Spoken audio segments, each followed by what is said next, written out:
Muy buenos días, muy buenas tardes, quizás para algunos hermanos ya muy buenas noches.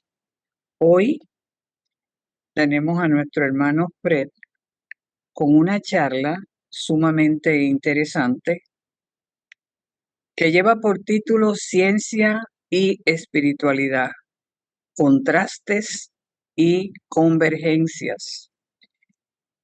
Hoy nuestra invocación está a cargo de nuestro querido hermano, como cariñosamente le decimos, Chuy.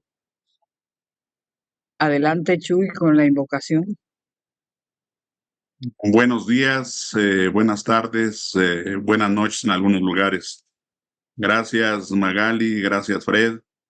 Los invito a todos a que abran su mente, la dejen en claro, estén tranquilos, relajados, bien sentados con su espalda recta, sus pies bien puestos en la tierra. Oh vida oculta que vibras en cada átomo. Oh luz oculta que brillas en cada criatura. Oh amor oculto que todo lo abarcas en unidad. Que cada ser que se sienta uno contigo, sepa por lo tanto que es uno con todos los demás. Paz, paz, paz a todos los seres. Gracias por estar aquí y ahora. Pues hoy la Federación Teosófica recibe en el salón a nuestro querido hermano Fred. Fred es miembro de la Sociedad Teosófica ya hace un largo tiempo. Vive en Puerto Rico y es un trabajador incansable, traductor, retirado de ser profesor de la Universidad de Puerto Rico. Es bien interesante. Fred vive en una super montaña aquí, bastante alta. Allá yo creo que cerca de las nubes, ¿no? ¿Verdad, Fred? Bastante. Fred tiene una cualidad muy especial y es que se da al servicio. Cada vez que un hermano toca su puerta, tiene esa disposición para ayudar y servir.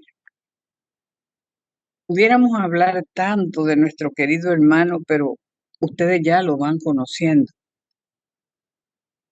Esa disposición que tiene a servir en todo momento. Como le dije antes, esta es una conferencia de ciencia y espiritualidad,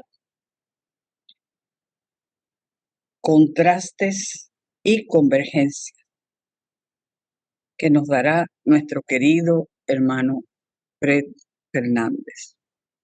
Fred, en este momento los micrófonos son suyos. Puede empezar. Muchas gracias, Magali. Ok, saludos a todos, buenas tardes, buenos días. Esta charla, pues siendo consistente con lo que ya yo considero mi dharma dentro de la federación, que es cubrir temas que tengan que ver con ciencia de una forma u otra. He preparado esta charla eh, como una resumen filosófico de la filosofía de la ciencia y la filosofía en la ciencia. Y esperemos que esta charla, que me va a tomar un poco más de una hora, así que pido su indulgencia. A mí siempre me resulta un poco difícil hacer estos temas en menos de una hora porque hay mucho material y tratar de concatenar varias cosas, pues no quiero que se quede fuera nada para beneficio de todos ustedes. Ok. La primera parte de esta charla está basada en el libro Science and the Sacred por Ravi Ravindra. Ravi Ravindra, PhD, Es un conferenciante internacional y autor de libros acerca de religión, ciencia y espiritualidad. Es un canadiense nacido en la India y profesor emérito retirado de la Universidad Dalhousie de Halifax, Nueva Escocia, provincia de Canadá, donde sirvió por muchos años como profesor de religión comparada, filosofía y física. Su búsqueda espiritual lo metió de lleno en las enseñanzas de yoga, Gurdjieff, Krishnamurti y cristianismo, así como en diálogos interreligiosos y la relación entre ciencia y espiritualidad. Ha sido un conferenciante y colaborador con la Sociedad Teosófica en América, TSA por sus siglas en inglés. Hoy en día, todas las actividades intelectuales se supone que sean científicas. Científico es casi sinónimo. Hoy en día, científico es casi sinónimo de razonable, riguroso, sistemático y deseable. El ideal clásico de buscar lo verdadero, lo bello y lo bueno ha sido sustituido, al menos en las universidades, por un esfuerzo por ser científico. Si consideramos la etimología de ciencia, del latín conocimiento, nos podríamos preguntar cómo alguien puede cuestionar la deseabilidad del conocimiento. Presumiblemente, cuando se habla acerca del estudio científico de algo, las personas tienen en mente como modelo las ciencias naturales. Estas ciencias operan desde muchas suposiciones fundamentales acerca de la naturaleza de los seres humanos, la verdad y la realidad. La mayoría de estas suposiciones metafísicas han sido incorporadas a las ciencias sociales y humanidades en detrimento de estas. La tragedia de la vida intelectual post-renacentista estriba en que muy pocos pensadores han incluido la naturaleza, los seres humanos y la divinidad en un continuo de investigación unificado basado no solo en conceptos especulativos, sino también en la experiencia y las percepciones. Esta carencia de un acercamiento unitario al mundo es el resultado de una fragmentación interna, en donde la persona y la naturaleza están separadas una de la otra, tal y como estarían la poesía y la física. La fragmentación está encarnada en la estructura misma de la ciencia moderna. La esencia de cualquier teoría de conocimiento, incluyendo la ciencia, comprende la tríada del conocedor, la realidad y la conexión entre ellas. La diferencia entre teorías estriba en gran medida en su énfasis y fe subyacente sobre lo que es primario e irreductible, mediante lo cual todo lo demás debe ser explicado. La fe científica sostiene que la cantidad es básica y que todas las cualidades deben ser explicadas en términos cuantitativos. Cuando una teoría de conocimiento satisface y es exitosa, acorde con nuestra valorización de su propósito y logros, puede establecerse fácilmente como el camino hacia la verdad, convirtiendo en herejes a quienes duden. Quizás la innovación más importante de la gran revolución científica de los siglos XVI y XVII fue la reestructuración de la tríada de conocimiento, con la insistencia de que las observaciones empíricas conducían a la verdad, la cual no puede ser accedida mediante el razonamiento solamente. Habiendo sido condicionado durante siglos por un éxito científico, nuestra mera noción de la racionalidad está basada ahora en este modelo de procedimiento científico. La ciencia moderna fue una reacción necesaria a la extravagancia racionalista de los escolásticos. Sin embargo, la revolución científica dio al traste con mucho del pensamiento previo que era útil y sabio y que estaba en armonía con la realidad. Muchas señales en la actualidad, particularmente entre los jóvenes, sugieren que a menos que la base metafísica de la ciencia se amplíe para incluir mucho de lo que se ha excluido arbitrariamente, pronto seremos dirigidos hacia una era post-científica. Cualquier ampliación de la base científica es probable que surja desde adentro de la comunidad científica. No puede excluirse la posibilidad de alguna contribución útil desde afuera, pero en general, la mayoría de los no científicos están sobrecogidos y abrumados por la ciencia, al punto de tener una anuencia anhelante o una hostilidad temerosa. La ciencia no necesita ni alabanza ni rechazo, sino entendimiento propio y cambio. Este énfasis es mío. La ciencia no necesita ni alabanza ni rechazo, sino entendimiento propio y cambio. Una de las principales razones para el éxito declarado de las ciencias naturales en la investigación de la naturaleza ha sido la unión particular de la noción del ser humano como un conocedor racional y la experimentación. Ha sido el enlazamiento de estos, la razón y la experimentación, lo que ha caracterizado la revolución científica y toda la ciencia subsiguiente. En la formación de la actitud científica hacia la naturaleza, los experimentos juegan un gran papel, ya que ellos, a fin de cuentas, constituyen el agarre del científico a la realidad. Un experimento es cualquier cosa que conecte las percepciones y las concepciones científicas, en otras palabras, todos los medios y procedimientos para la recolección de datos científicos, incluyendo observaciones, pruebas y estudios. Se acepta como un principio de la ciencia que la prueba de todo conocimiento es la experimentación. La experimentación es el único juez de la verdad científica. Es importante que distingamos entre experimentar y experiencia, aunque ambos términos con frecuencia se han utilizado de manera intercambiable en escritos tanto científicos como filosóficos. Existen diferencias significativas en sus connotaciones y aplicaciones. En las ciencias, en última instancia, es el experimento externo quien es el árbitro de la veracidad de una teoría sobre otra.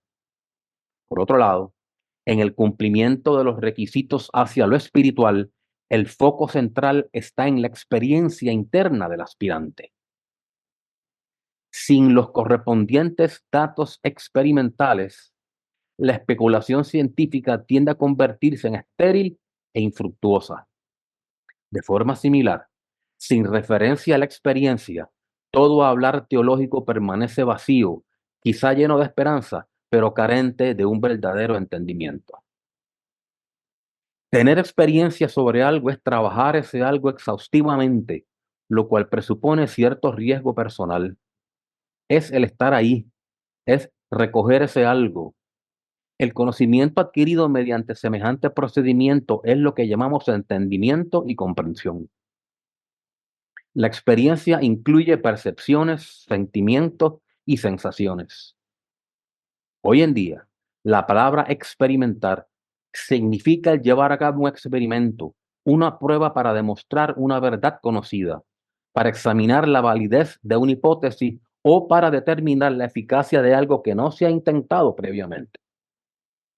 El conocimiento adquirido mediante estos procedimientos es lo que constituye un conocimiento científico. Claramente, las ciencias experimentales no son de carácter experiencial. Este énfasis es mío también. Las ciencias experimentales no son de carácter experiencial. Lo que aprendemos directamente por medio de nuestra mente, sentimientos y sentidos, no forma parte del conocimiento científico aceptado como tal. Lo que uno hace en experimentos científicos es medir ciertas cualidades de las cosas, no es tener una experiencia con ellas.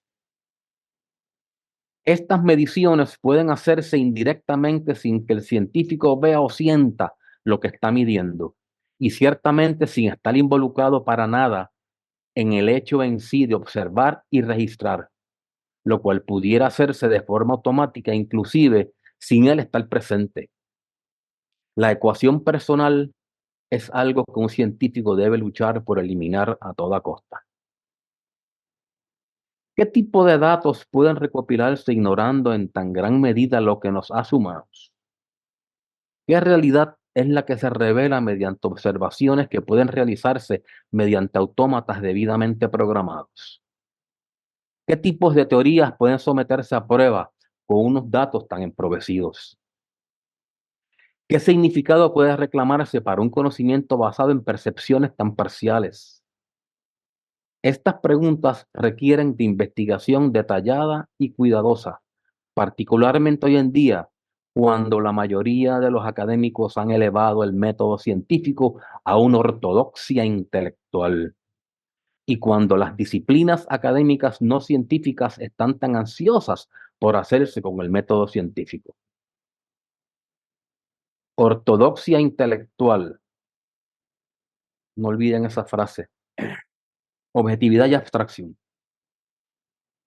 La ciencia presume que el objetivo es controlado completamente desde el exterior, que el objeto es controlado completamente desde el exterior y lo define exclusivamente en términos de sus características y relaciones externas.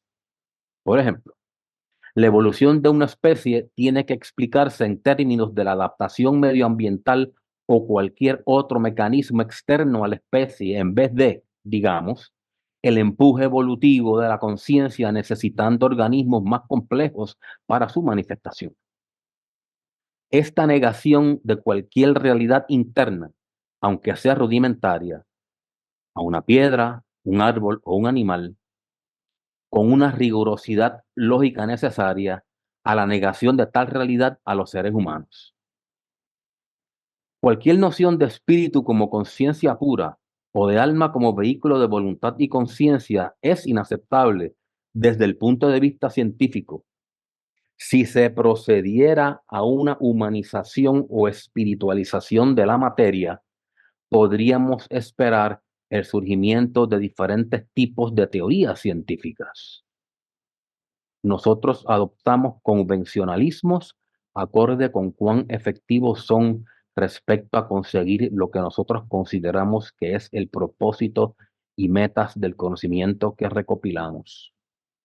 La convención y la subjetividad son inherentes a la tan aclamada objetividad de la ciencia.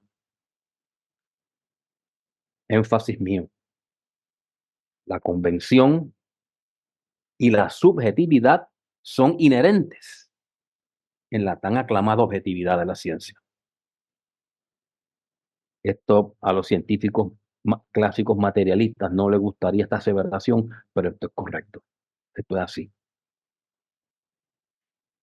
A la raíz de la necesidad de cambios en las ciencias está la presunción de que el sujeto que conoce y el objeto del conocimiento son distintos y separables uno del otro.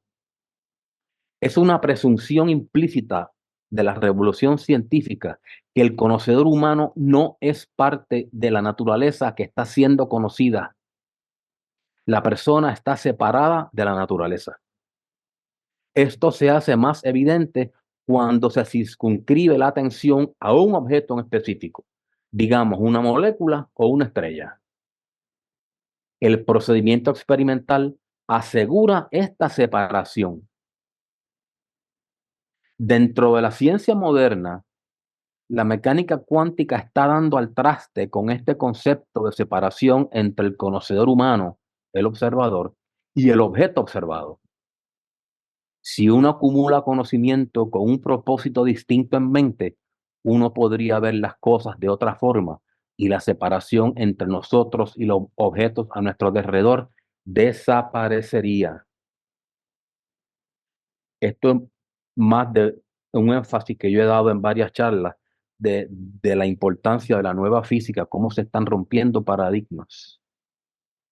Y esa ortodoxia de la ciencia está poco a poco cediendo ante una incertidumbre que no hay forma de explicarla que no sea mediante el misticismo y la filosofía. En el acercamiento experiencial a la realidad, no se intenta abandonar el fenómeno real que percibimos, sino ampliar y agudizar nuestra percepción y traer nuestras facultades a que tengan un efecto sobre nuestra experiencia. La experiencia es más que teoría. El propósito del experimento es llevar a la formulación de una teoría o para decidir entre una teoría u otra. En la ciencia, el experimento no tiene significado sin la teoría, pero en la vida, la teoría no tiene sentido sin la experiencia. Repetimos, en la ciencia, el experimento no tiene significado sin la teoría, pero en la vida, la teoría no tiene sentido sin la experiencia. Esto aplica tanto a las teorías científicas como a las metafísicas o las teológicas. Lo que se persigue en la ciencia por vía de experimentos es una explicación de un fenómeno. Lo que se podría perseguir en la vida con la ayuda de cualquier teoría es un entendimiento concreto y experiencial de lo que es. Aquí viene la complementariedad. Lo que se podría perseguir en la vida con la ayuda de cualquier teoría es un entendimiento concreto y experiencial de lo que es.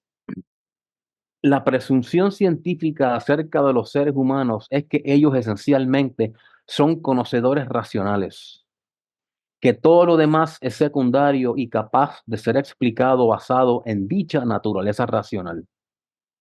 Esta visión de un ser humano siendo primariamente una mente desencarnada y libre de pasiones, la cual puede ser reconocida como el punto de vista rigurosamente intelectual de la persona, es compartida por todos los que reclaman ser científicos en sus labores profesionales.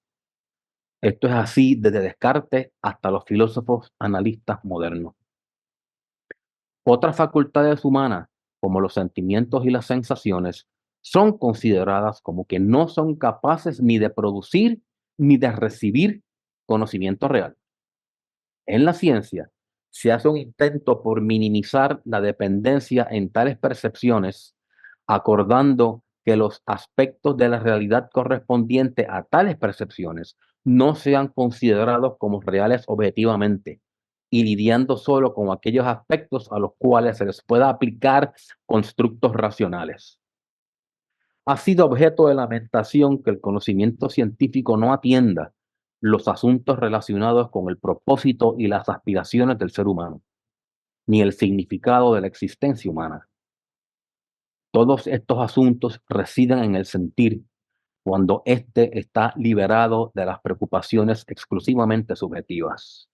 Mas, sin embargo, el sentir es el aspecto particular de nuestra totalidad que la metodología científica ignora rigurosamente. Es precisamente mediante el sentir integrado a otras facultades que nosotros podemos acercarnos al entendimiento objetivo. El sentir es la facultad de relacionarnos con cualquier objeto. Es el aspecto reconciliador de los seres humanos. La razón, por el contrario, diferencia, hace distinciones y comparaciones. Si hacemos un fetiche de la racionalidad distante y separada, estamos empobreciendo nuestras percepciones innecesariamente. El objetivo que los científicos modernos persiguen es la predicción, el control y la manipulación de lo que ellos investigan. ¿Qué efecto tiene sobre el conocer algo la insistencia en el control y manipulación? ¿No sería el garantizar que nosotros no podemos conocer por estos métodos algo que sea más elevado que nosotros, algo más sutil o inteligente que nosotros, si tal cosa o ser o fuerza no es susceptible a nuestro control? Si los científicos hablan de que no hay evidencia sobre la existencia de algo más elevado que los seres humanos, esto es de esperarse, ya que los procedimientos científicos específicamente previenen la posibilidad de que tal evidencia exista.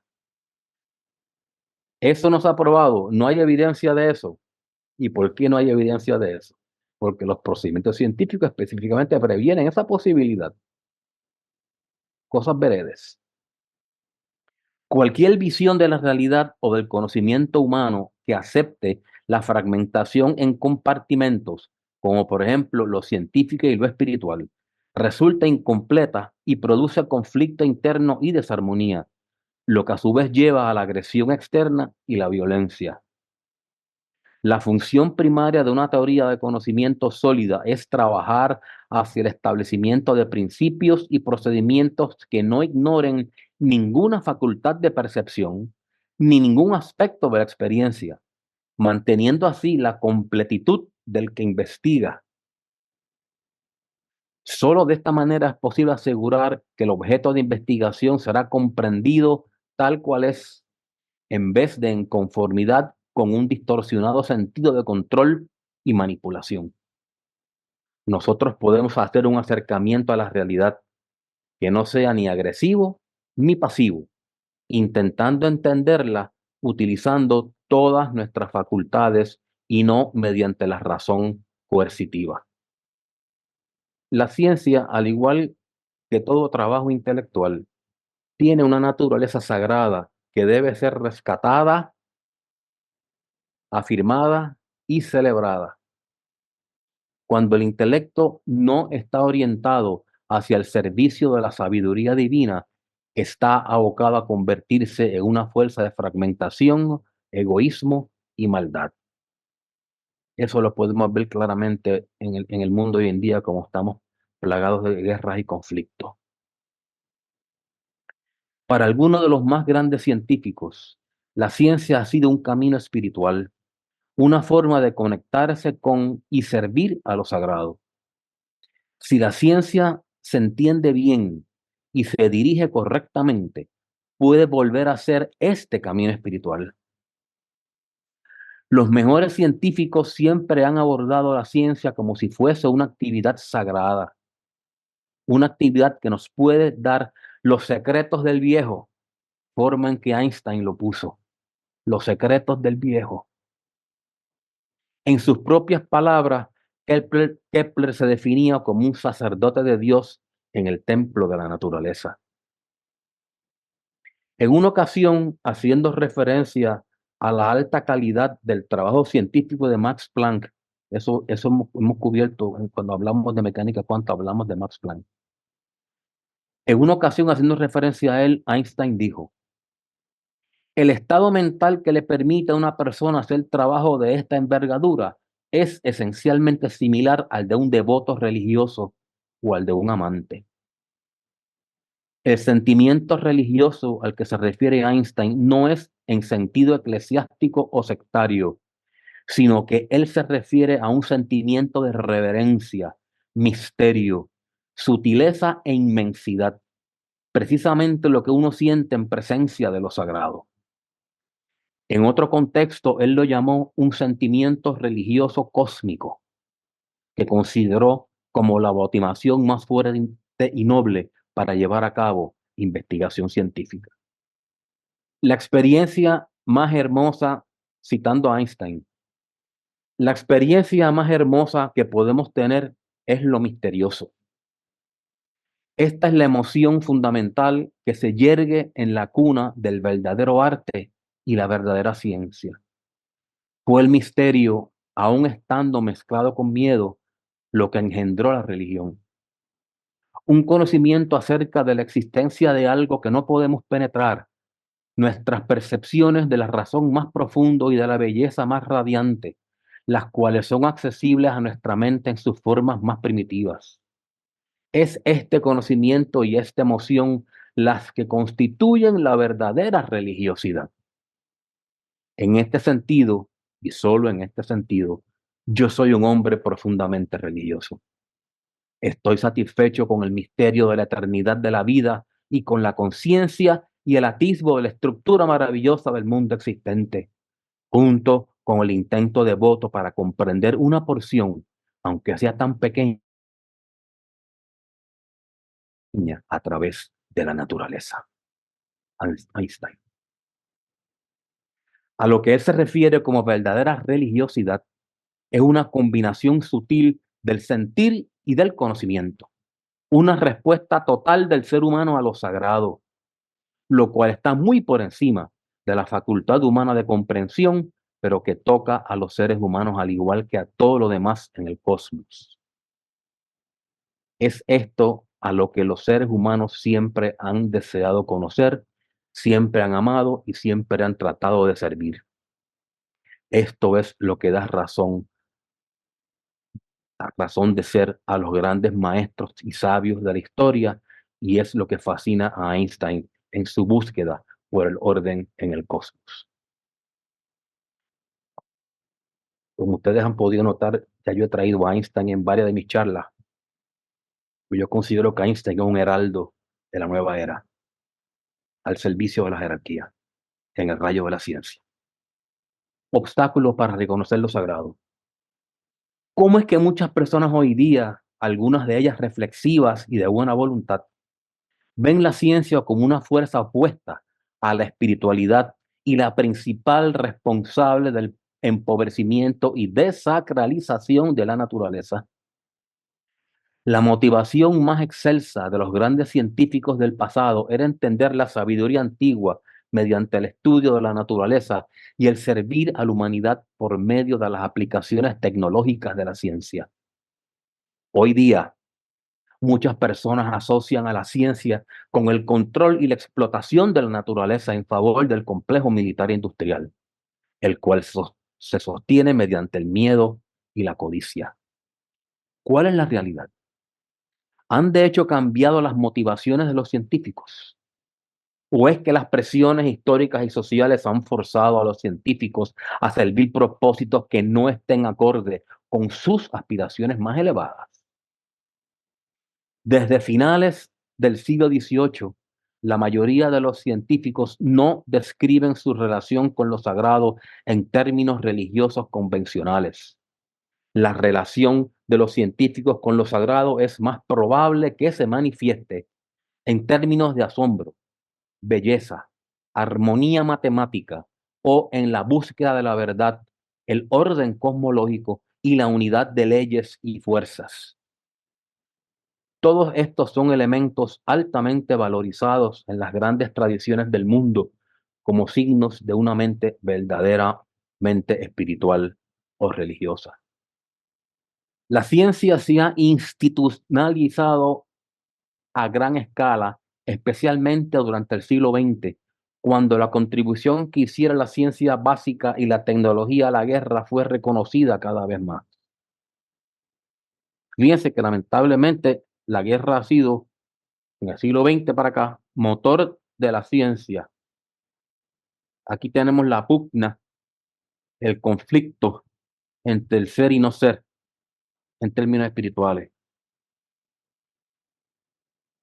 La muy estrecha relación de la ciencia con la tecnología y el énfasis en el aspecto utilitario del conocimiento, de seguro han tenido un efecto nocivo en las aspiraciones más puras de los científicos, especialmente cuando el dominio sobre la naturaleza está separado del impulso espiritual de transformar nuestra naturaleza interna para servir a lo divino. Cuando nosotros podemos controlar la naturaleza sin someternos a disciplinas espirituales que vayan en contra de la ambición, codicia y vanidad, el resultado es inevitable, que es lo que estamos viviendo hoy en día. Nuestro impulso por explotar la naturaleza, otras culturas y otras especies no es restringido por nuestro más elevado pero menos desarrollados impulsos de compasión y amor. Es muy fácil olvidar lo que dijo Einstein haciéndose eco de todos los sabios espirituales del mundo. Citamos a Einstein. El verdadero valor de un ser humano está determinado principalmente por en qué medida y con qué sentido ha alcanzado la liberación del yo. Vamos a repetir este pensamiento. El verdadero valor de un ser humano está determinado principalmente por en qué medida y con qué sentido ha alcanzado la liberación del yo. La ciencia y la tecnología moderna son las expresiones más desarrolladas de la racionalidad occidental y constituyen la mayoría de las fuerzas de la modernidad, no solo en Occidente, sino a lo largo de todo el mundo. Por todos lados, la gente quiere cultivar y utilizar la ciencia y la tecnología, sin las cuales no habría desarrollo según este es concebido. Por otro lado, muchas personas reflexivas en todo el mundo, incluyendo en las sociedades occidentales altamente industrializadas, están preocupadas y tienen un sentido de impotencia ante la marcha acelerada de la tecnología. De una tecnología sin control surge un sentido de amenaza al medio ambiente, a nuestro bienestar físico, mental y emocional, a los valores sociales y de la familia, a la espiritualidad, a un sentido de relación con el cosmos y a otros modos de saber. Debido a la conexión íntima percibida con la tecnología, a la ciencia misma se la ve como la fuente de estas amenazas. Algunos científicos y filósofos de la ciencia han concluido que lo que no es ciencia no tiene sentido. Lo que no le sirve bien a la naturaleza de la búsqueda científica. Obviamente ese pensamiento es de científicos materialistas. Y nosotros estamos con los científicos espirituales y filósofos no materialistas. El mejor ejemplo es Einstein. La historia de la ciencia demuestra que la misma no es una actividad fija que no puede sufrir cambios radicales en sus presunciones y procedimientos. La ciencia futura, en la medida que se aparte de la ciencia actual, por naturaleza tendrá presunciones y procedimientos diferentes. La ciencia futura, en la medida que se aparte de la ciencia actual, por naturaleza tendrá presunciones y procedimientos diferentes. Aquellos que han concluido que la ciencia ha traído desencanto y la muerte de la naturaleza deben recordar que la ciencia ha sido un camino maravilloso a los misterios de la naturaleza y es probable que siga trayendo personas a las puertas del misterio. Aquí está este pensamiento de Rabinda, lo que nos trae es a mirar objetivamente la actual quinta subraza del desarrollo de la mente, principalmente por conducto de la ciencia. Aún así, la ciencia ha traído mucha gente a las puertas del misterio, como los físicos modernos y otras ramas de la ciencia que yo no cubro, como psicología, neurobiología y muchísimas otras ramas de la ciencia, no únicamente la física. Lo que pasa es que yo pues he traído más de física que de otras ramas de la ciencia, pero hay muchos científicos modernos que están llegando a la espiritualidad por los misterios que descubren por conducto de la ciencia.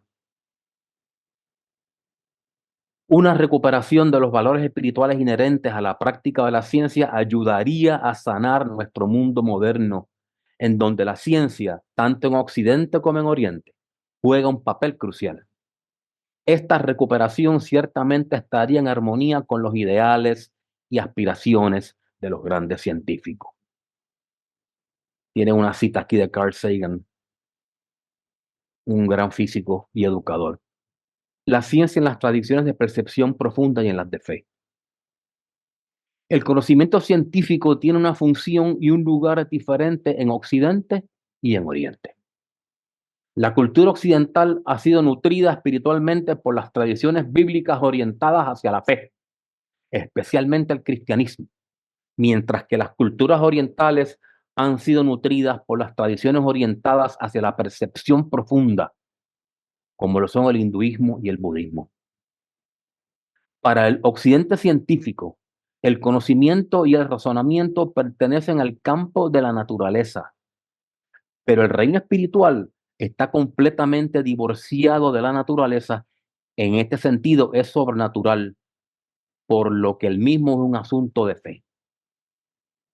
Si hacemos una extensión de lo que se considera conocimiento, la sabiduría y la percepción profunda o perspicacia también tienden a tener su fuente en el estudio de la naturaleza, específicamente en la ciencia.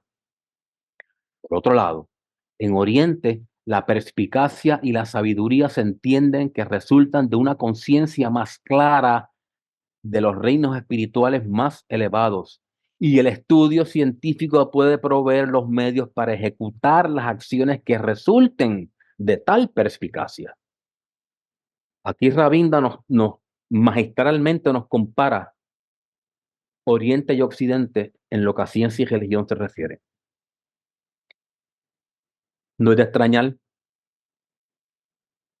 nació en la India, se hizo ciudadano canadiense y tiene un PhD en ciencia y en religión.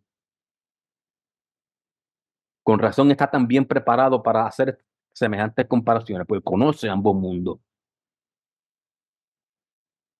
En Oriente, el diagnóstico básico de la situación humana es que todo nuestro dilema surge de la ignorancia. De ella surge la confusión entre el yo y el no yo, o entre lo eterno y lo transitorio, lo que lleva al ser humano a apegarse al mundo de lo transitorio. Como consecuencia, surgen el miedo, la fantasía, el sufrimiento, la ilusión y el egoísmo. De acuerdo con el Buda, Patanjali y todos los otros grandes maestros de la India, la raíz de todos nuestros problemas estriba en la ignorancia. Si conocemos correctamente, entonces la acción correcta surgirá de forma natural. En las religiones bíblicas occidentales, la situación es completamente diferente. El problema básico del ser humano no es la ignorancia, es la voluntad propia. En general, desde el punto de vista bíblico, decir que nosotros estamos esperando hasta que conozcamos correctamente para así actuar con corrección es simplemente poner excusa. Dios nos ha revelado lo que tiene que saberse. Nosotros sabemos cuál es la acción correcta. Nuestro problema es que nosotros no queremos obedecer los mandamientos y proseguir con la debida acción correcta. Nosotros queremos seguir y actuar de acuerdo con nuestra voluntad personal y no con la de Dios. En Oriente, la necesidad es por adquirir el conocimiento verdadero, porque esto conduce a la acción correcta. En Occidente, la necesidad es por la acción correcta en obediencia a la voluntad de Dios, porque la acción correcta conduce al conocimiento correcto. Magistral esta comparación. Reconciliación entre ciencia y religión. Todo gran maestro ha reconocido que lo que es verdaderamente, que lo que es verdaderamente verdadero y real no puede ser expresado en palabras ni comprendido por la mente racional. En cierta última instancia, lo que puede decirse no vale la pena ser dicho y lo que verdaderamente vale la pena ser dicho no puede decirse. Paradoja, pero cierto. Por otro lado, la ciencia es quizás la única actividad en nuestro mundo moderno, especialmente en Occidente, que está orientada hacia la verdad, la razón y el conocimiento. Dado que estas son las características asociadas con la perspicacia o la visión, no es de sorprender que muchos de los jóvenes orientales, occidentales, inteligentes y sensibles, quienes poseen una educación dirigida a la ciencia, pero que tienen un sentido de lo sagrado, estén atraídos naturalmente a Oriente. Sin embargo, la naturaleza de la perspicacia, conocimiento y percepciones en el campo de la ciencia es muy diferente al del campo de lo espiritual. Cualquier reconciliación verdadera entre la ciencia y la espiritualidad no puede encontrarse en la coexistencia de abstracciones. La verdad espiritual, contrario a la científica, es siempre un asunto de percepción directa. En una misma persona puede haber una conciencia manifestada de dos formas. Por un lado, percepciones directas más allá de los sentidos y, por otro lado, teorización científica y experimentación con sus correspondientes abstracciones filosóficas. No importa cuán raro esto último pudiera ser. La reconciliación entre la espiritualidad y la ciencia tiene que llevarse a cabo dentro del alma de la misma persona funcionando como un ser integral. Ese énfasis es mío y vamos a repetir esta oración. La reconciliación entre la espiritualidad y la ciencia tiene que llevarse a cabo dentro del alma de la misma persona funcionando como un ser integral, para que de esta forma pueda haber una acción con propósito que no sea egocéntrica, que tenga individualidad sin egoísmo e integridad sin pérdida de singularidad. Debemos trabajar con nosotros mismos para que ejecutemos acciones que tengan propósitos que no sean egocéntricas, que tenga individualidad sin egoísmo e integridad sin pérdida de singularidad. Eso es para ponderar con calma. Para Einstein, al igual que para muchos otros grandes científicos, lo sagrado no fue descubierto ni probado por la ciencia. Lo sagrado los llamó, impregnó sus vidas y dio significado a sus actividades científicas, tal y como lo hubiese hecho si ellos hubieran sido llamados a celebrar lo sagrado mediante las artes. La ciencia como un camino espiritual. Para las personas modernas, la ciencia tiende a ser el paradigma del conocimiento. Con respecto a ella, se pueden hacer preguntas tales como: ¿qué me dice la ciencia sobre mí mismo? ¿Sobre mi lugar en el cosmos? ¿Sobre mi razón de ser? ¿Cómo está el conocimiento científico relacionado con el aspecto espiritual de la vida humana? ¿Es esta relación completamente tangencial? Y si lo es, ¿por qué preocuparnos por ella? Con respecto a qué la ciencia tiene significado, ¿tiene la ciencia algún significado espiritual? Según Einstein, algunas de las características de un científico serio también podrían decirse de un aspirante serio al sendero espiritual. Por ejemplo, esforzarse en librarse de las cadenas de lo meramente personal, para poder así estar disponible al mundo de percepción objetiva y pensamiento. Para Einstein, la ciencia era un asunto de vocación espiritual, una respuesta a una llamada interna, una manera de liberarse del propio egocentrismo. Si es cierto que un gran científico y un gran aspirante espiritual ambos persiguen las percepciones objetivas en su intento por comprender la existencia y la realidad, y que ambos están guiados por algo semejante a una fe religiosa en la búsqueda de esta comprensión, entonces, ¿qué es lo que distingue y los coloca en senderos aparentemente divergentes? Quizá la distinción fundamental estriba en la dirección en que ambos miran en la consecución de sus objetivos.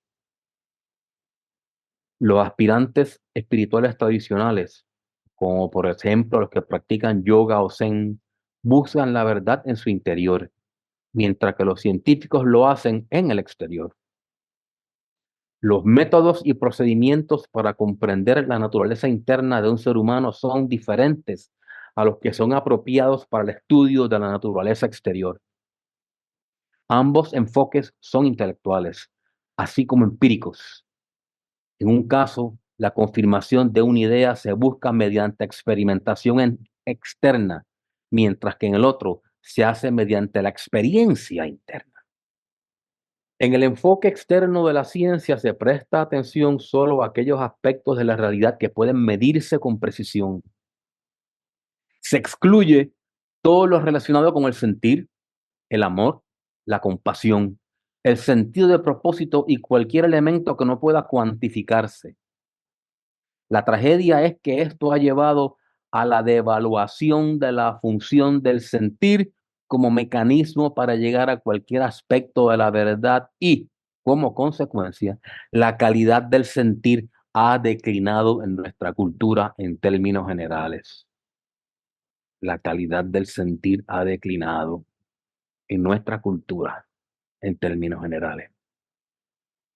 La realidad tal como ésta se revela por medio de la ciencia no forma parte de una experiencia producto del sentir o de las sensaciones, sino que la misma se conjetura indirectamente mediante el pensamiento.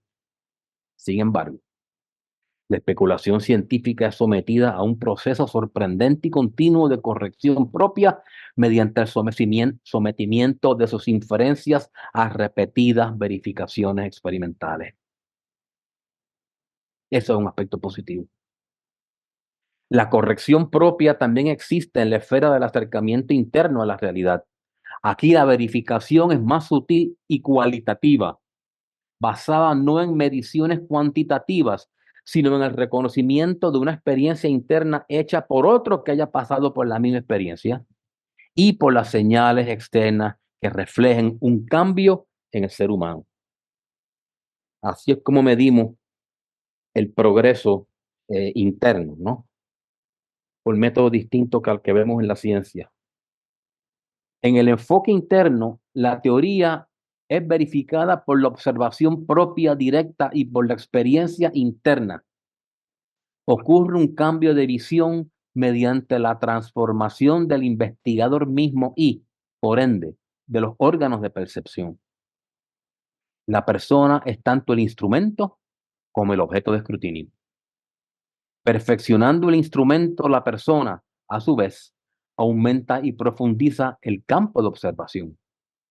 Lo que hace falta para la percepción objetiva es liberarse de uno mismo.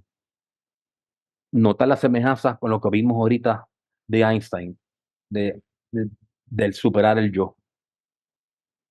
Las percepciones involucradas en el conocimiento interno son directas e inmediatas. Estas, lejos de estar en oposición a conocimiento científico y racional, abren una dimensión más vasta y rica de la realidad, añadiendo significado a la ciencia misma. Si nosotros vamos al aspecto interno, vamos a tener una visión más vasta y rica de las cosas, añadiendo de esta forma, engrandeciendo la ciencia. Eso es lo que, conforme a la evolución humana, iremos viendo en la ciencia según vayan pasando los años en el futuro, porque más científicos van a estar en esta onda, en vez de estar en la onda de los científicos materialistas, que en este momento son los que dominan lo militar y la economía y los problemas medioambientales en el planeta. Iremos viendo esos cambios. Por eso es que estos físicos modernos y otros científicos son heraldos de esta nueva era. Están trayendo los cambios en el campo de la ciencia, que van a tener un efecto planetario y también educativo entre nosotros mismos. Porque los sistemas educativos en el futuro van a ir cambiando conforme vayan surgiendo nuevas verdades, entre comillas. Quizás la causa principal de la supuesta oposición entre los dos caminos estriba en el uso de facultades diferentes en el cambio de percepción. En ambos casos, existe una convicción firme de que la realidad no es como aparenta ser ante nuestros sentidos ordinarios. En el enfoque externo de la ciencia, el cambio de visión sobreviene principalmente por medio de la razón, mientras que en el enfoque interno es por medio del sentir. La sabiduría debe consistir en una conciliación de las diversas partes de nuestra propia alma, una integración de lo intelectual y lo místico, o de la ciencia y la religión, sin alusiones institucionales. Es esencial para la sanación de nuestra cultura entera. Es importante recalcar que la conciliación primaria que se requiere no es la de la ciencia y la religión como abstracciones. Lo que se requiere es una armonización de las aspiraciones científicas y religiosas dentro de la misma persona. Lo podemos ver como unión entre yo superior y yo inferior. Lo podemos ver como mente abstracta y mente concreta. Lo podemos ver en términos teosóficos como más nos guste. Pero esa es la esencia del concepto de la unión de ciencia y religión. En nosotros mismos. Y por ende, eventualmente, en la sociedad y en la civilización como un todo. Tal y como dijera Einstein, la ciencia sin religión está coja y la religión sin ciencia está ciega. Wow.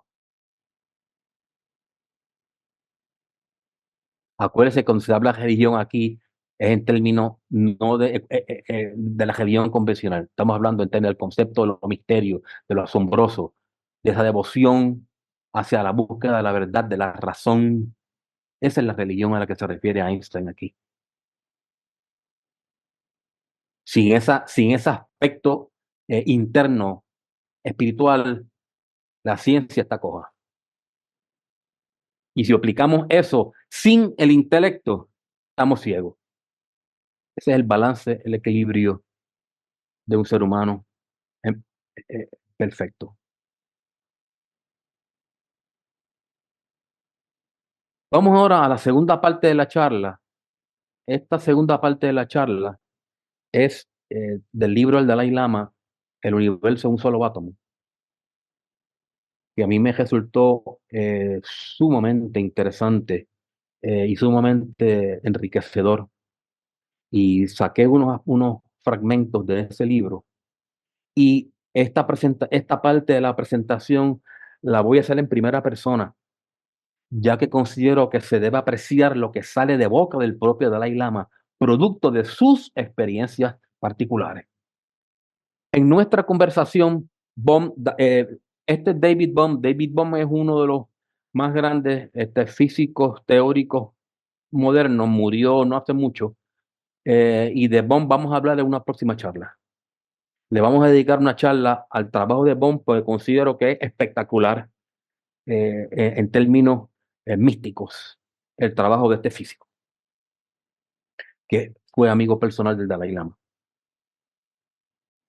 En nuestra conversación, Bohm también me dio un atismo del consabido largo debate entre Bohr y Einstein acerca de la interpretación de la física cuántica. La esencia de esta argumentación giraba alrededor del rechazo de Einstein en aceptar la validez del principio de incertidumbre. En el meollo del debate estaba el asunto de si la realidad a su nivel fundamental es indeterminada, impredecible y probabilística.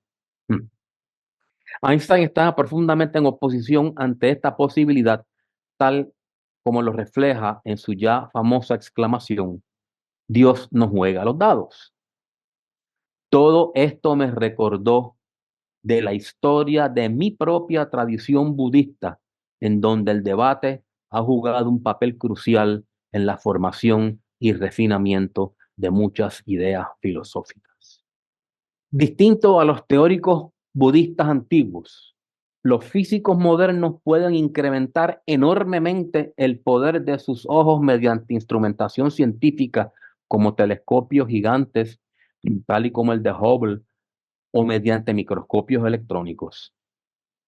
El resultado es un conocimiento empírico acerca de los objetos materiales que rebasa por mucho la imaginación de los tiempos antiguos. A la luz de esta capacidad, en varias ocasiones yo he llevado un caso fuerte a favor de la introducción de cursos básicos de física dentro de los estudios en los colegios monásticos tibetanos. Argumenté de que nosotros no estaríamos introduciendo un asunto nuevo, estaríamos actualizando una parte inherente del currículo. Estoy feliz de que los colegios monásticos académicos tengan ahora talleres regulares acerca de la física moderna. Estos talleres están dirigidos por profesores de física de universidades occidentales y algunos de sus estudiantes graduados. Tengo la esperanza de que esta iniciativa resulte, en última instancia, en la entrada completa de la física moderna dentro del currículo filosófico regular en los monasterios tibetanos. Si nosotros no estábamos conscientes de esto, mis hermanos, lo estamos ahora. El Dalai Lama logró que se introdujera la física en los monasterios tibetanos. Esto nos dice mucho de la importancia que le veía y que le veía el Dalai Lama a la integración de la ciencia con el budismo. Incluye esto porque lo encontré sumamente interesante para nosotros como teósofos. Fue entonces que tuve mis primeros encuentros con los maestros espirituales, quienes estaban buscando la integración de la ciencia y la espiritualidad, tales como los miembros de la Sociedad Teosófica en Madras. La teosofía era un movimiento espiritualista importante en los siglos XIX y XX, el cual buscaba una síntesis del conocimiento humano, oriental y occidental, religioso y científico. Sus fundadores, incluyendo a Madame Blavatsky y Annie Besant, eran occidentales, pero pasaron mucho tiempo en la India. Aún antes de estos viajes oficiales, llegué a darme cuenta de que la tecnología es, de hecho, el fruto o la expresión de una forma particular de ver el mundo. La ciencia es la base de estas expresiones. La ciencia, sin embargo, es la forma específica de búsqueda y el conjunto de conocimientos derivados de ella es lo que da origen a ese entendimiento acerca del mundo. A pesar de que mi fascinación inicial fue con los artefactos tecnológicos, es el modo científico de búsqueda, más que cualquier industria en particular o que cualquier juguete mecánico, lo que más profundamente me ha intrigado.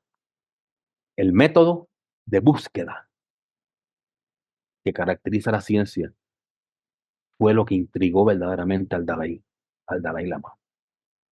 Como resultado de hablar con la gente, en especial con científicos profesionales, he notado ciertas similitudes entre la ciencia y el pensamiento budista en cuanto al espíritu de búsqueda, semejanzas que encuentro chocantes. El método científico, según lo entiendo, procede de la observación de ciertos fenómenos en el mundo material, lleva a una generalización teórica, la cual predice los eventos y resultados que surgen si uno trata ese fenómeno de una forma específica. Y entonces prueba la predicción mediante un experimento. El resultado es aceptado como parte del conjunto más amplio de conocimiento científico si el experimento se conduce de forma correcta y el mismo puede ser repetido. Sin embargo, si el experimento contradice a la teoría, es la teoría la que tiene que ser adaptada, ya que la observación empírica del fenómeno tiene prioridad. Efectivamente, la ciencia se mueve desde la experiencia empírica vía un proceso conceptual de pensamiento que incluye la aplicación de la razón y culmina en subsiguiente experiencia empírica para verificar el entendimiento ofrecido por la razón. Por mucho tiempo yo he estado fascinado con el paralelismo entre esta forma de investigación empírica y aquellas que aprendí en mi adiestramiento filosófico y práctica contemplativa budistas. Y esta frase que aparece en esta imagen, si la ciencia comprueba que alguna creencia budista es incorrecta, entonces el budismo tendrá que cambiar. Eso lo dijo el Dalai Lama. ¿Qué implicación tenga esto o qué interpretación tenga esto? Pues cada quien ejerce su propia albedrío. Aunque el budismo ha evolucionado como una religión con un cuerpo característico de escrituras y rituales, estrictamente hablando, en el budismo la autoridad de las escrituras no puede pesar más que el entendimiento basado en la razón y la experiencia. Yo le di énfasis a estas palabras porque considero que son altamente significativas viniendo de quien vienen. En el budismo, la autoridad de las escrituras no puede pesar más que el entendimiento basado en la razón y la experiencia. El Buda mismo, en una declaración hecha, socava la autoridad de las escrituras acerca de sus propias palabras, cuando exhorta a sus seguidores a no aceptar la validez de sus enseñanzas basadas en la reverencia hacia él. El Buda aconseja que las personas sometan a prueba la veracidad de lo que él ha dicho mediante un examen racional y experimentación personal.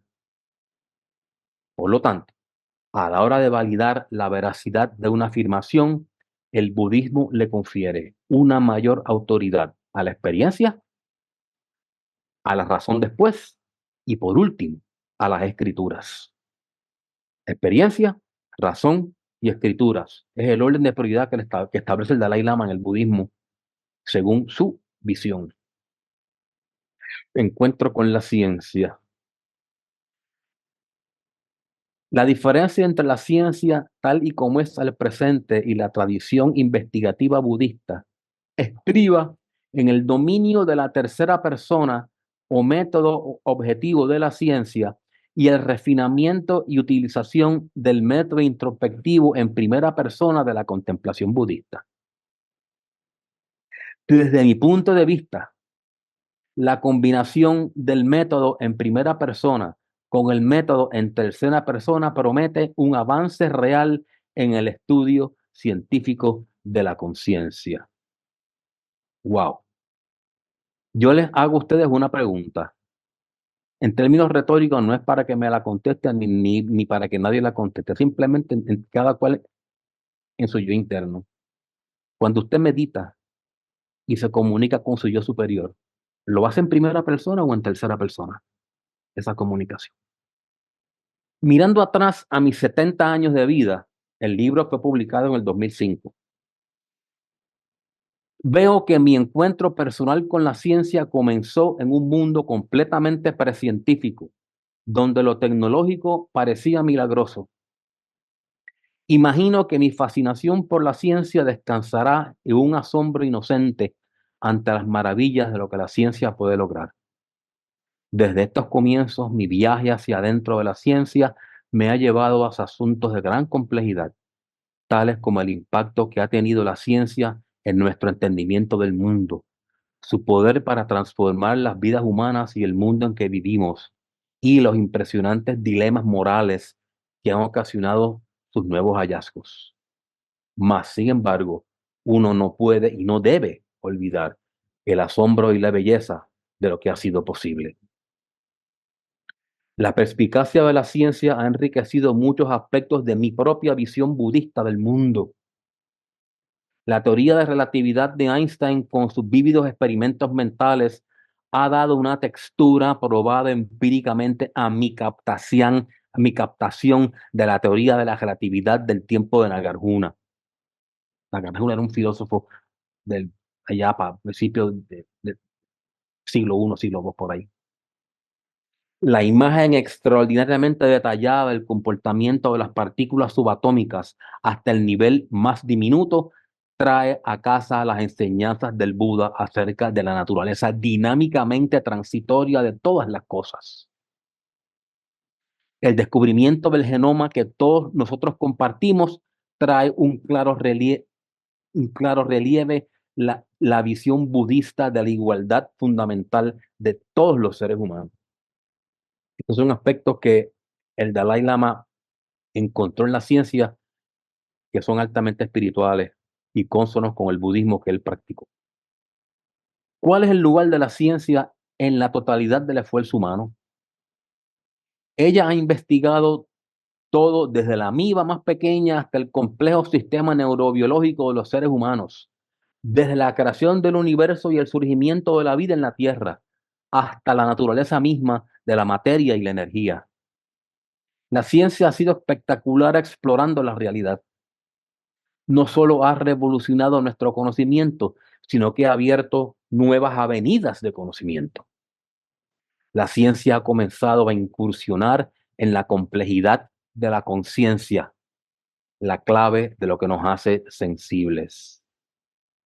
La pregunta es si la ciencia puede proveer una comprensión abarcadora del espectro completo de la realidad y la existencia humana. Desde la perspectiva budista, un entendimiento pleno del ser humano debe ofrecer no solo un recuento coherente de la realidad, nuestros medios para entenderla y el lugar que ocupa la conciencia, sino también un conocimiento claro de cómo nosotros debemos actuar. En el paradigma actual de la ciencia, Solamente el conocimiento adquirido mediante un método empírico sustentado por la observación, inferencia y verificación experimental puede ser considerado válido. Este método presupone el uso de cuantificación y medición, repetitividad y confirmación por otros. Muchos aspectos de la realidad, así como algunos elementos claves de la existencia humana, tales como la habilidad de distinguir entre el bien y el mal y la creatividad artística, caen inevitablemente fuera del alcance del método científico. El conocimiento científico, tal y como está vigente hoy en día, no es complejo, no es completo. Creo que es esencial reconocer este hecho y el reconocer claramente los límites del conocimiento científico. Solo mediante tal reconocimiento podemos apreciar genuinamente la necesidad de integrar la ciencia dentro de la totalidad del conocimiento humano.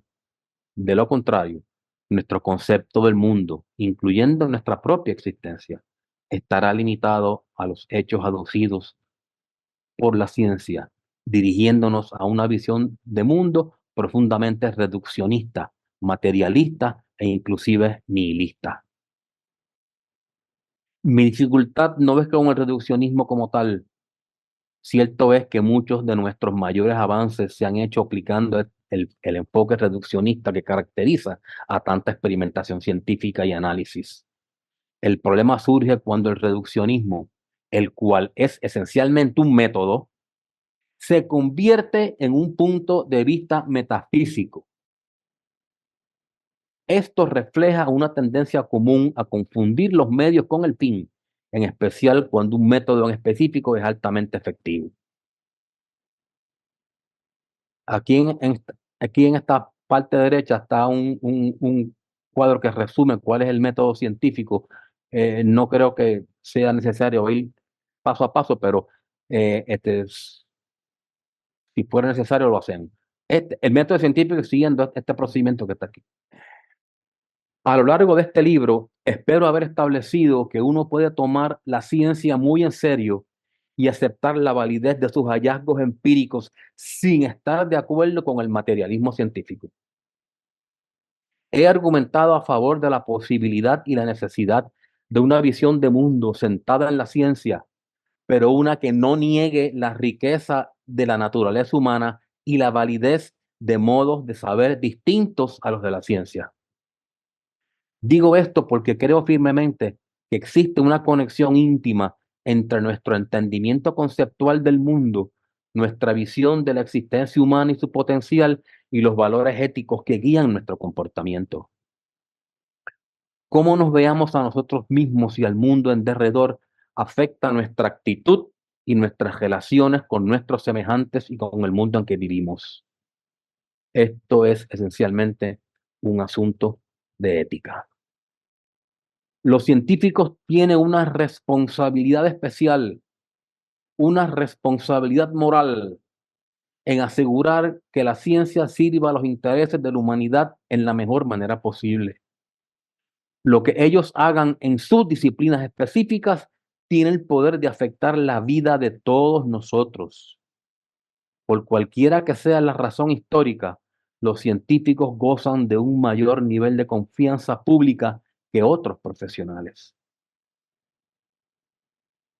Mi llamado es a que traigamos nuestra espiritualidad, la plena riqueza y entereza de nuestros valores humanos básicos, a que obre sobre el curso de la ciencia y la dirección que tome la tecnología en la sociedad. En esencia, la ciencia y la espiritualidad, aunque diferentes en sus enfoques, comparten el mismo fin, el cual es el mejoramiento de la humanidad. En su forma más excelsa, la ciencia está motivada por una búsqueda hacia el entendimiento, para así ayudarnos a un mayor florecimiento y felicidad. En el lenguaje budista, este tipo de ciencia puede describirse como sabiduría sentada sobre y atemperada por la compasión.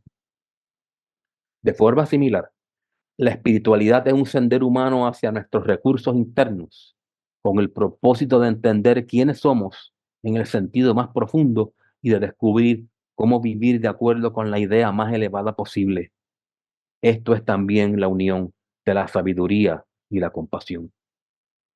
Desde el surgimiento de la ciencia moderna, la humanidad ha vivido a lo largo de un encuentro entre la espiritualidad y la ciencia como dos fuentes importantes de conocimiento y bienestar.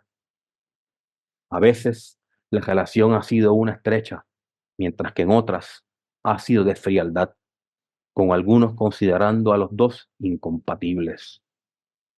Hoy día, en la primera década del siglo XXI, la ciencia y la espiritualidad tienen el potencial de estar más cerca que nunca y de embarcarse en un esfuerzo colaborativo de gran potencial para ayudar a la humanidad a enfrentarse a los retos que tenemos por delante. Todos estamos juntos en esto.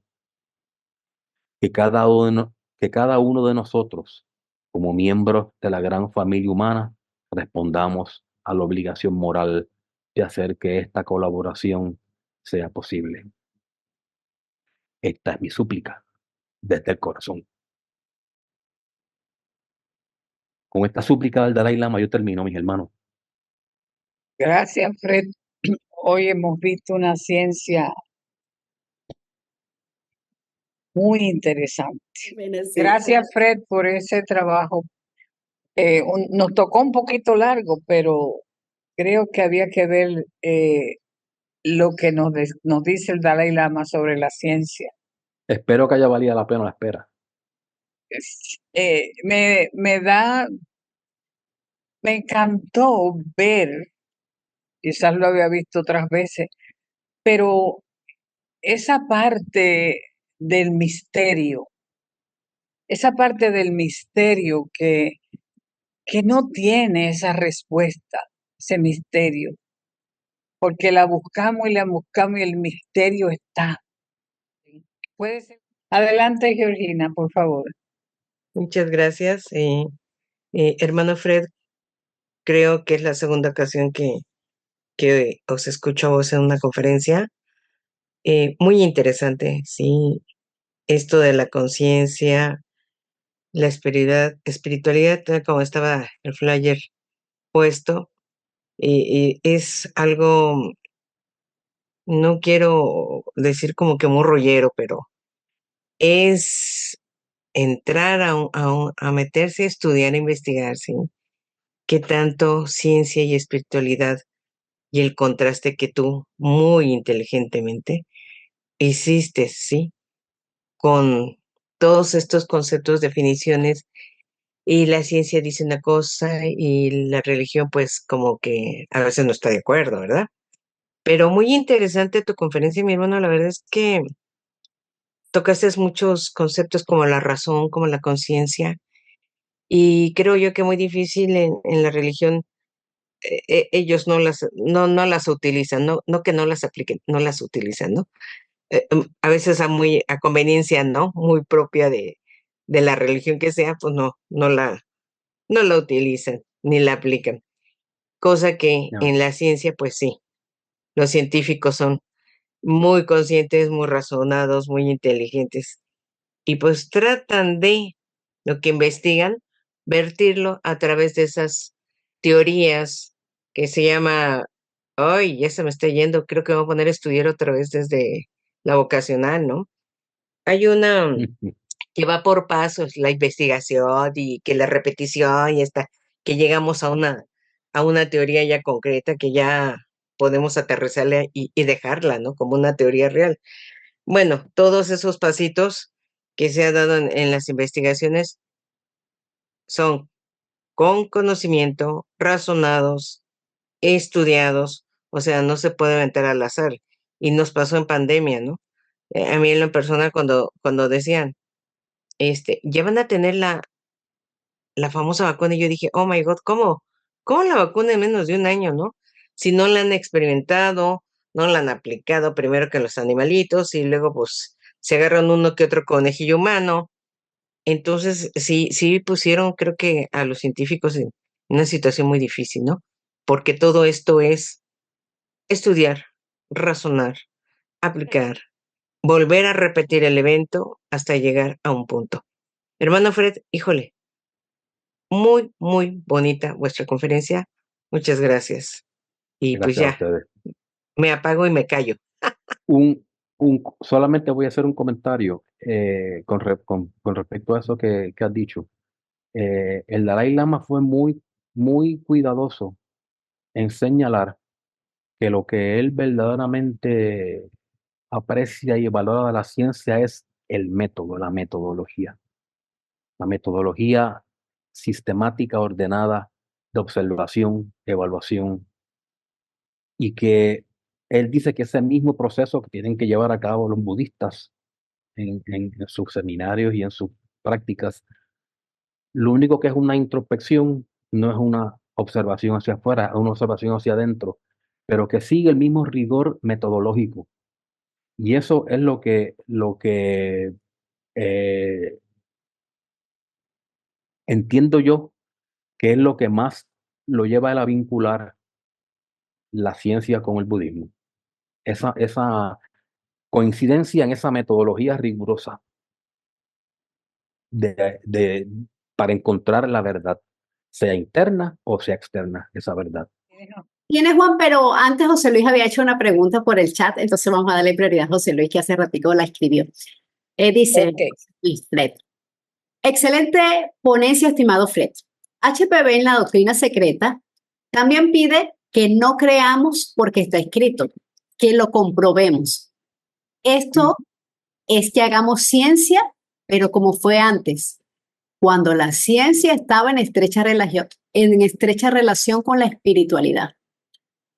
¿Qué opinas al respecto? Y muchas gracias por compartir este estudio, se dice. Definitivamente, la ciencia dio un giro hacia el materialismo de la revolución ya siglos XVI, XVII, qué sé yo, hacia adelante. Eso quizás, y esta es una opinión muy personal, yo no soy una autoridad, pero a mí me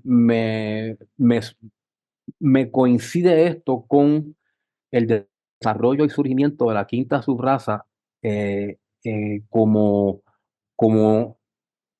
la parte de la humanidad que coge el batón en la evolución, porque se necesita desarrollar esta mente concreta, analítica, sistemática, metodológica, cuidadosa, que no se conforma y no cree por creer, sino que tiene que experimentar y probar y estar seguro de lo que es. Es necesario que el ser humano desarrolle ese aspecto de nuestra mente para poder evolucionar y llegar a la perfección y llegar a ser maestros y llegar a ser adeptos.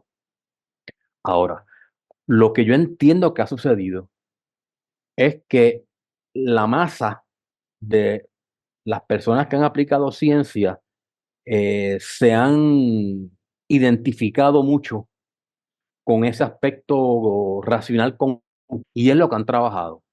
Y se han alejado de los aspectos más esotéricos o más filosóficos que quizás predominaron en la ciencia más antigua. Esto es una etapa necesaria y iremos viendo, conforme siga pasando el tiempo, cómo la ciencia ya lo estamos viendo y seguiremos viéndolo con más detalle, cómo se va modificando y cómo se va temperando y cómo se va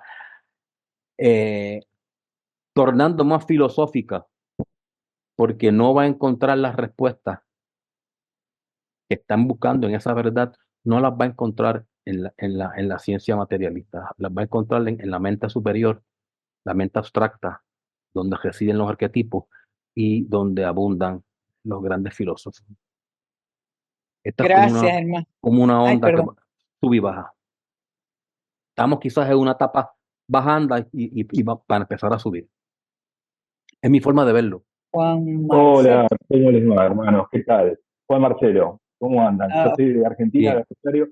Un poquito que me integré justamente acá al Zoom de la Federación. Estoy muy agradecido porque realmente todos los domingos son muy importantes, digamos. Espero justamente este momento para entrar a la reunión. Y la verdad que Fred, sublime, yo no tengo otra palabra, sublime, riguroso, buscaste fuentes absolutamente confiables ahí.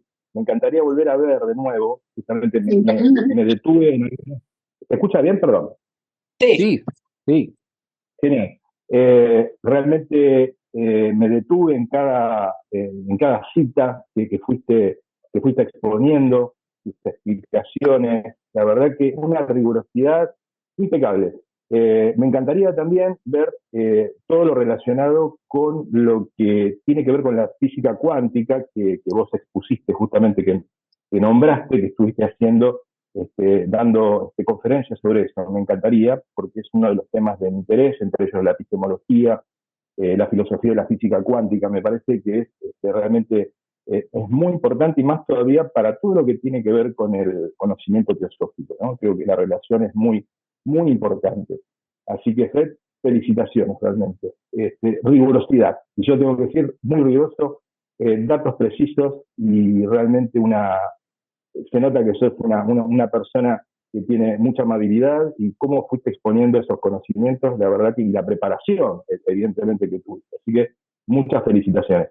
Para nosotros es un honor que comparta estas reuniones que son de familia, ¿no? ¿Verdad? No es un grupo, somos un grupo grande, pero nos sentimos como una gran familia. Fred, es verdad, te he escuchado con mucha atención. Has hecho una jerarquía grande de lo que es la ciencia, una polémica también grande, pero tienes que pensar que la ciencia apenas es el primer sentimiento que el hombre tiene para una evolución superior. En algún momento eso va a cambiar, se van a encontrar cosas más avanzadas y tienes que prepararte para que entres en esa multidimensionalidad que va a venir, porque nosotros no somos solamente de este estado, del primer pasito que hemos dado, al entender, al convivir con los aspectos científicos. Somos mucho más que aquello. Entonces no te aprendas solamente a este ambiente, sino trata de crecer en otras situaciones. Un fuerte abrazo te llevo en el corazón. Bueno, hermano, yo no sé si tú te refieres a mí en lo personal y en ese comentario o te refieres en términos genéricos, pero yo creo que sí, bastante claro en especificar que las ciencias estamos en un proceso y yo estoy sumamente claro Te voy a en explicar que alguna cosa, Fred. Ah, yo tengo educación superior, sí, indudablemente. Y he convivido mucho y tengo publicaciones a nivel mundial también. Eh, He convivido con algunos muchachos que los he ido estudiando, que no tenían preparación ninguna y han tenido que trabajar en aspectos científicos. En la universidad habían como 8 o 10 doctores especializados en ciencia, dirigidos a estos muchachos. Y muchos de ellos, sin tener ciencia, han hecho ciencia. ¿De dónde viene ese poderío? ¿De la ciencia? No, viene de un algo superior. Es más, los han puesto en órbita a todos los doctores porque no se podían explicar de dónde venían esos sentimientos. Entonces el hombre es algo más que la ciencia. Tiene una percepción elevada. ¿Cómo vas a explicar a un muchacho ignorante haga mejores cosas y trabajos que un doctor que ha estudiado toda su vida? Entonces tienes que tener cuidado. Hay dimensiones superiores a las que tenemos que respetar y desarrollarlo y tenemos que esperar que esos muchachos que conviven en esas dimensiones superiores nos transmitan algo de energía para poder trabajar en nuestras dimensiones. Un fuerte abrazo, te quiero mucho. hermano, yo no sé si yo me he malinterpretado, pero yo en ningún momento me he puesto a un nivel de endiosar la ciencia. Eso en ningún momento yo ni tan siquiera he insinuado eso. Quizás tú lo has interpretado de una manera distinta. ¿No? Eso pues cada cual es un mundo. La ciencia es un sistema, un método. La ciencia no es un campo en particular, la ciencia es un método de estudio, es un método de buscar la verdad. Y no tiene que ser estudiado en universidades. En lo que yo acabo de hablar, el Dalai Lama comparó el método que siguen ellos en las enseñanzas budistas. Es un método de análisis interno, de introspección, de metodología, y lo comparó con la ciencia. Y ellos no están aplicando ciencia. Como se describe la ciencia en términos universitarios. Ellos están aplicando una metodología que en las universidades se le llama ciencia. Pero es una metodología sistemática de observación, evaluación y seguir buscando la verdad y no conformarse. Simplemente, pues claro que existe algo superior, pues claro que sí. La ciencia es uno de los 7 rayos. Hay 7 rayos. La ciencia es uno de ellos. Que tiene un propósito, un fin en el desarrollo de la mente concreta para la consecución del todo, de esa perfección, de ese adepto. Pues claro que hay cosas superiores a la ciencia. Y hay cosas por debajo de la ciencia también en este universo. Tenemos que ver esto en términos holísticos. En términos holísticos. Y yo he escogido la ciencia como un área para enriquecer nuestra cultura teosófica. No para endiosar la ciencia materialista, sino para enriquecer nuestra cultura teosófica, para que nosotros podamos tener unos conocimientos que nos ayuden a profundizar y que esas raíces de todo ese conocimiento teosófico crezcan más profundas y se extiendan más allá. Ese es el propósito que yo traigo la ciencia dentro de la sociedad teosófica. Yo no soy un científico convencional, ni mucho menos un científico materialista. Yo soy un estudiante de teosofía que atesoro mi espiritualidad. Y traigo la ciencia dentro de la teosofía para enriquecernos en nuestro conocimiento. Enrique, Sí, entre usted, hermano.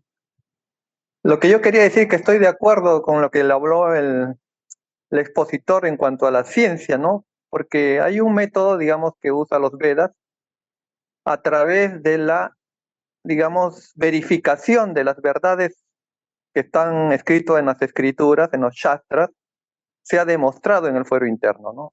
O sea, si decimos yo soy el Brahman o soy el Supremo Purusha, tenía que demostrarlo, ¿no? En sánscrito eso le llaman manana. Entonces, pero previo a esto había que, digamos, escuchar la verdad, ¿no? O sea, esa verdad tenía que ser demostrado a través de un método científico, ¿no? O sea, por ejemplo, ¿no? En los Vedas se habla de 4 conciencias, y esas 4 conciencias tenían que ser demostradas, ¿no? La conciencia de lo físico, de lo sutil, del causal y del principio, del cuarto principio Turiya, ¿no? Entonces, es lo más lógico, ¿no? Porque como dice Krishnamurti, en la verdad primera y última, todas las verdades que se repiten se vuelven una mentira. ¿A dónde quiero llegar? Que todo tiene que ser demostrado en nosotros, ¿no? Como somos nosotros el microcosmos, tiene que ser demostrado ese macrocosmos, ¿no? Y llegar a esa identidad que somos el supremo, ¿no? Entonces, las filosofías del hombre o las religiones, digamos, no tienen demostración, ¿no?